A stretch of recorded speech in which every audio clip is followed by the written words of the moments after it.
Ya, DPR akhirnya mengesahkan Undang-Undang Cipta Kerja pada Senin sore. Namun sebelumnya undang-undang ini menuai polemik dari berbagai pihak. Dalam UU Cipta Kerja terdapat beberapa poin yang dinilai sangat kontroversial dan merugikan para pekerja. Mari kita lihat bersama poin-poin utama yang dirangkum oleh tim Litbang CNN Indonesia. Yang pertama adalah waktu istirahat dan juga cuti. Ini terkait dalam pasal 79 ayat 2 huruf B yang mengatur bahwa istirahat mingguan pekerja ini menjadi 1 hari dalam waktu 6 hari kerja begitu. Nah, ini artinya aturan 5 hari kerja ini dihapus dalam undang-undang ini, dan hak cuti juga berpotensi hilang seperti cuti haid dan juga melahirkan bagi perempuan karena hak upah pekerja atas cuti hilang. Dan selanjutnya ini adalah upah. Ini adalah salah satu yang krusial begitu, diatur dalam pasal 88B.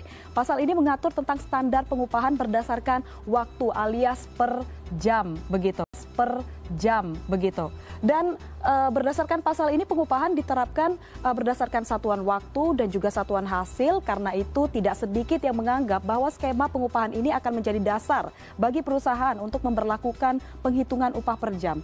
Dan selain itu dalam pasal 88C ini disebutkan menetapkan upah minimum sebagai jaring pengaman. Nah, dalam hal ini kaitan upah minimum yang dimaksud adalah upah minimum provinsi. Pada poin ini banyak juga kekhawatiran terkait pemerintah tengah berupaya menghilangkan upah minimum kabupaten atau kota atau UMK melalui peraturan ini. Dan selain upah, hal lain yang menjadi kontroversi adalah jam kerja yang dinilai eksploitatif. Dalam pasal 77 Undang-Undang Nomor 13 Tahun 2003, pasal sebelumnya ini disebutkan mengenai pelaksanaan ketentuan waktu kerja, yakni 7 jam sehari untuk 6 hari kerja atau 8 jam sehari untuk 5 hari kerja. Nah, sementara pada UU Cipta Kerja pasal 77 ini disebutkan waktu kerja paling lama adalah 8 jam dalam waktu 1 hari dan 40 jam dalam waktu 1 minggu. Nah, selanjutnya poin yang menarik diperhatikan juga adalah mengenai penghapusan pasal 59 Undang-Undang Ketenagakerjaan yang mengatur tentang syarat pekerja waktu tertentu atau biasa dikenal dengan istilah pekerja kontrak. Dengan dihapuskannya pasal ini dalam Undang-Undang Cipta Kerja, maka tidak ada batasan aturan sampai kapan seseorang pekerja ini bisa dikontrak, dan akibatnya bisa saja pekerja kontrak tersebut menjadi pekerja kontrak seumur hidup. Nah, kita lihat poin selanjutnya adalah terkait tenaga kerja asing. Ini yang salah satu yang paling ditentang oleh serikat pekerja, yaitu pasal 42 yang mengatur tentang kemudahan para pekerja asing. Nah, dalam pasal tersebut disebutkan bahwa setiap pemberi kerja ini hanya diwajibkan membeli atau memiliki pengesahan rencana penggunaan TKA dari pemerintah pusat.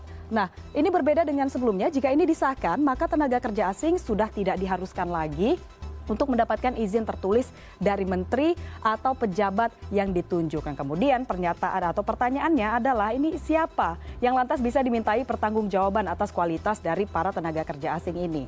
Dan selanjutnya uang penghargaan masa kerja. Nah, ini diatur selama ini masa kerja 24 tahun ini dihapus. Nah, Undang-Undang Cipta Kerja menghapus poin H dalam pasal 156 ayat 3 terkait uang penghargaan bagi pekerja atau buruh yang memiliki masa kerja 24 tahun atau lebih begitu. Nah, di mana seharusnya pekerja menerima uang penghargaan sebanyak 10 bulan gaji, dan tidak berhenti sampai di situ. Jaminan pensiun ini juga menjadi salah satu yang terkena imbasnya, sebab RUU Cipta Kerja menghapus sanksi pidana bagi perusahaan yang tidak mengikut sertakan pekerja atau buruh dalam program jaminan pensiun. Hal ini juga erat kaitannya dengan kemungkinan adanya kontrak seumur hidup seperti yang kita bahas di awal tadi. Dan yang terakhir adalah terkait pesangon. Ini dalam Undang-Undang Cipta Kerja ini nilai pesangon dikurangi dari 32 bulan upah menjadi 25 bulan upah dengan rincian 19 bulan dibayarkan oleh pengusaha dan 6 bulan dibayar oleh BPJS Ketenagakerjaan. Lalu dari mana BPJS Ketenagakerjaan ini mendapatkan dana untuk membayar pesangon? Dan inilah dia 8 poin yang menjadi kontroversi terkait Undang-Undang Cipta Kerja ini.